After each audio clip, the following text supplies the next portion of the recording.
ಶಿವಾಜಿ ಜಯಂತಿ procession ನಡೀತಾ ಇತ್ತು ನಮ್ಮ ಬಾಗಲಕೋಟೆ ಟೌನ್ನಲ್ಲಿ. ನಾವೆಲ್ಲರೂ ಬಂದೋಬಸ್ತಲ್ಲಿ ಇದ್ದೀವಿ. ನಾನು ಕೂಡ ಇದ್ದೆ, ನಮ್ಮ ಡಿಎಸ್ಪಿ ಅವರು, ನಮ್ಮ ಇನ್ಸ್ಪೆಕ್ಟರ್ಸ್ ಎಲ್ಲರೂ ಇದ್ದೀವಿ. ಪ್ರೊಸೆಷನ್ ಸ್ವಲ್ಪ ದೂರ ಇತ್ತು, ಆ ಕಡೆ ಇತ್ತು. ಇಲ್ಲಿಂದ 2 ಕಲ್ಲು ಬಂತು, ಯಾವ ಸೈಡಿಂದ ಬಂತು ನಾವೀಗ ಪರೀಕ್ಷೆ ಮಾಡ್ತಾ ಇದ್ದೀವಿ. ನಮ್ಮ 2 ಕಲ್ಲು ಬಂತು ನಮಗೀಗ, ನಮ್ಮ ಗಮನಕ್ಕೆ ಈಗ. ಮತ್ತೆ ನಾವು ವಿಡಿಯೋಸ್ ಎಲ್ಲ ಚೆಕ್ ಮಾಡ್ತಾ ಇದ್ದೀವಿ, ಯಾರಿಗೇನು ಮೇಜರ್ ಇಂಜರಿ ಆಗಿಲ್ಲ.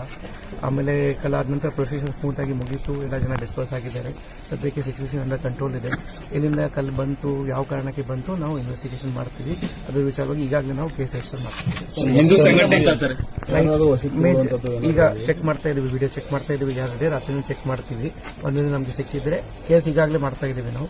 ಒಂದ್ ವೇಳೆ ಕನ್ಫರ್ಮ್ ಆದರೆ ನಾವು ವಶಕ್ಕೆ ತಗೊಳ್ತೀವಿ. ಹಿಂದೂ ಸಂಘಟನೆಗಳ ಮುಖಂಡರ ಆರೋಪದ ಪ್ರಕಾರ ಎಸ್ಪಿ ಸಾಹೇಬರು ಕೂಡ ಏನು ಮೇಜರ್ ಇಂಜರಿ ಯಾರಿಗೆ ಆಗಿಲ್ಲ. ನಿಮ್ಮ ಮುಂದೆ ನಿಂತ್ಕೊಂಡು ನಾನು ಸ್ಟೇಟ್ಮೆಂಟ್ ಕೊಡ್ತಾ ಇದ್ದೀನಿ, ಏನಿಲ್ಲ, ಹಿಂದೆಯಿಂದ ಸ್ಲೈಟ್ ಸ್ಕ್ರಾಚ್ ಇತ್ತು, ಅದು ಈಗ ಏನಿಲ್ಲ. ಸರ್ ನಿಮ್ಮ ಮೇಲೆ ಬಂತ ಸರ್, ಒಂದೊಮ್ಮೆ ಕಿಡಿಗೇರಿಯನ್ನು ಬಂಧನ ಮಾಡದೆ ಹೋದ್ರೆ ನಾಳೆ ಬಂದ್ ಕರೆಕ್ಟ್ ಮಾಡ್ತೀವಿ, 100% ಮಾಡ್ತೀವಿ. ರಾತ್ರಿನೇ ನಾವು ಎಲ್ಲ ವೆರಿಫೈ ಮಾಡ್ತೀವಿ. ಬಂದೋಬಸ್ತ್ ಟೈಮಲ್ಲಿ ಕೂಡ ನಾವು ಪೂರ್ತಿ ಸಿಬ್ಬಂದಿ ಇಲ್ಲೇ ಇದ್ದೀವಿ, ಇನ್ಕ್ಲೂಡಿಂಗ್ ಮೈಸೆಲ್. ನಾನು ಕೂಡ ಇಲ್ಲಿ ಇದೆ, ಪೂರ್ತಿ ಟೈಮಲ್ಲಿ ಇದೆ. 3 ಗಂಟೆಗೆ 4 ಗಂಟೆಗೆ ಪ್ರೊಸೆಷನ್ ಸ್ಟಾರ್ಟ್ ಆಯಿತು. ಅಲ್ಲಿಂದ ಅಪ್ ಟು 8 ತನಕ ನಾನು ಇಲ್ಲಿಗಿದೆ. ಎಲ್ಲರೂ ನಮ್ಮ ಡಿಎಸ್ಪಿ ಅವರು, ನಮ್ಮ ಆಲ್ಮೋಸ್ಟ್ 4-5 ಜನ ಇನ್ಸ್ಪೆಕ್ಟರ್, 10 ಜನ PSI ಅವರು ಎಲ್ಲರೂ ಇದ್ದೀವಿ. ಈಗ ರಾತ್ರಿ ಕೂಡ ಚೆಕ್ ಮಾಡ್ತೀವಿ. ನನ್ನ ಈಗ ಸದ್ಯಕ್ಕೆ ಮಾಹಿತಿ ಪ್ರಕಾರ 2 ಕಲ್ಲು ಬಿತ್ತು, ನಮ್ಮ ಪೊಲೀಸ್ ಮೇಲೆನೆ ಸೈಡ್ ಅಲ್ಲಿ ಬಿತ್ತು. ನಿಮ್ಮ ಮೇಲೆ ಕಲ್ಲು ಬಿತ್ತು. ಆ ಟೈಮಲ್ಲಿ ಏನಾಯ್ತು ಅಂತ ಸರ್? ಏನೇನಾಗಿಲ್ಲ. ಆಮೇಲೆ ನಾನು ಇಲ್ಲಿ ಇದ್ದೆ. ಕಲಾದ ನಂತರ 1.5 ಅವರ್ ಪ್ರೊಸೆಷನ್ ನಡೀತಾ ಇತ್ತು. ನಾವು ಪ್ರೊಸೆಷನ್ ಮುಗಿಸಿದೀವಿ ಪೀಸ್ಫುಲಿ, ಎಲ್ಲ ಕ್ಲೋಸ್ ಆಗಿದೆ, ಜನ ಡಿಸ್ಪರ್ಸ್ ಆಗಿದ್ದಾರೆ. ಏನಿಲ್ಲ, ನಿಮ್ಮ ಮುಂದೆ ನಿಂತ್ಕೊಂಡು ಸ್ಟೇಟ್ಮೆಂಟ್ ಕೊಡ್ತಾ ಇದ್ದೀವಿ. ವರದಿ ಮೇಲೆ ಸ್ಲೈಟ್ ಸ್ಕ್ರಾಚ್ ಇತ್ತು, ಅದ್ರ ಏನಿಲ್ಲ ಇಂಜರಿ, ಮೇಜರ್ ಏನಿಲ್ಲ.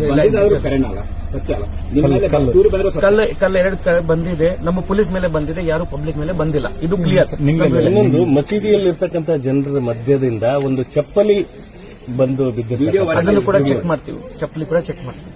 ಎಲ್ಲ ವಿಡಿಯೋ ಚೆಕ್ ಮಾಡ್ತಾ ಇದೀವಿ. ಸರ್, ಇಲ್ಲಿವರೆಗೆ ಯಾರು ಚೆಕ್ ಮಾಡಿ ಕನ್ಫರ್ಮ್ ಮಾಡಿ ನಾವು ಚೆಕ್ ಮಾಡ್ತೀವಿ. ಇಲ್ಲಿ ತನಕ ಯಾರಿಗೆ ವಶಕ್ಕೆ ತಗೊಂಡಿಲ್ಲ. ರಾತ್ರಿನೇ ನಾವು ಈಗ FIR ಮಾಡ್ತಾ ಇದ್ದೀವಿ. ವಿಡಿಯೋಲಿ ಒಂದ್ಸರಿ ಕನ್ಫರ್ಮ್ ಆದ್ರೆ ಯಾರು ಈ ತರ ಮಾಡಿದ್ರೆ ಅವರಿಗೆ ವಶಕ್ಕೆ ತಗೋತೀವಿ. ಮಸೀದಿಯಲ್ಲಿ ಅಂದ್ರೆ ನಮಾಜ್ ಏನೋ ಮಾಡಕ್ ಜಮಾವಣೆಗೊಂಡಿದ್ರ ಅಂತ ಸರ್? ರಂಜಾನ್ ಆರಂಭ ಆಗಿದೆ, ಅಲ್ಲಿ ಸುಮಾರು ಜನ ಇದ್ರು ಒಳಗಡೆ. ಇದು ಮಸ್ಜಿದ್ ಟೈಮ್ ಮುಗೀತು, ನಮಾಜ್ ಟೈಮ್ ಮುಗೀತು. ನಮಾಜ್ ಅವರು 9:30, 9:40 ಆಲ್ಮೋಸ್ಟ್ 10 ತನಕ ಇದೆ. ಅದು ಆಲ್ಮೋಸ್ಟ್ ಮುಗಿದ ನಂತರನೇ ಬಂತು. ಇದು ಅದಕ್ಕೆ ಏನಿಲ್ಲ, ಯಾರು ಕಿಟ್ಕಡೆಯವರು ಮಾಡಿದ್ದಾರೆ, ಮಿಸ್ಕ್ರೆಂಟ್ ಅವರು ಮಾಡಿದ್ದಾರೆ. ಯಾರು ಈ ತರ ಧರ್ಮದ್ದು ಈ ತರ ಏನಿಲ್ಲ. ಎಲ್ಲ ನಮ್ಮ ಬಾಗಲಕೋಟೆಯಲ್ಲಿ ಶಾಂತಪ್ರಿಯ ಇದ್ದಾರೆ. ಮತ್ತೆ ಇದು ನಾನು ಯಾಕೆ ಹೇಳ್ತಾ ಇದ್ದೀನಿ, ಇದು ಆದ ನಂತರ ಎಲ್ಲರೂ ಅವ್ರ ಪರವಾಗಿ ಹೋಗಿದ್ದಾರೆ. ಪ್ರೊಸೆಷನ್ ಪೀಸ್ಫುಲ್ ಆಗಿ ಮುಗೀತು. ಇವರು ಕೂಡ ನಮಾಜ್ ಮಾಡಿ ನಿಂತ್ಕೊಂಡು ನಮ್ಮ ಮನೆಗೆ ಹೋಗಿದ್ದಾರೆ. ಈಗ ಇಲ್ಲಿ ಯಾರು ಜನ ಸೇರಿಲ್ಲ, ಪೀಸ್ಫುಲ್. ಬಟ್ ಆ ಮಿಸ್ಕ್ರೆಂಟ್ ಯಾರು ಈ ತರ ಮಾಡಿದ್ದಾರೆ ಅವರಿಗೆ ನಾವು ಐಡೆಂಟಿಫೈ ಮಾಡ್ತೀವಿ.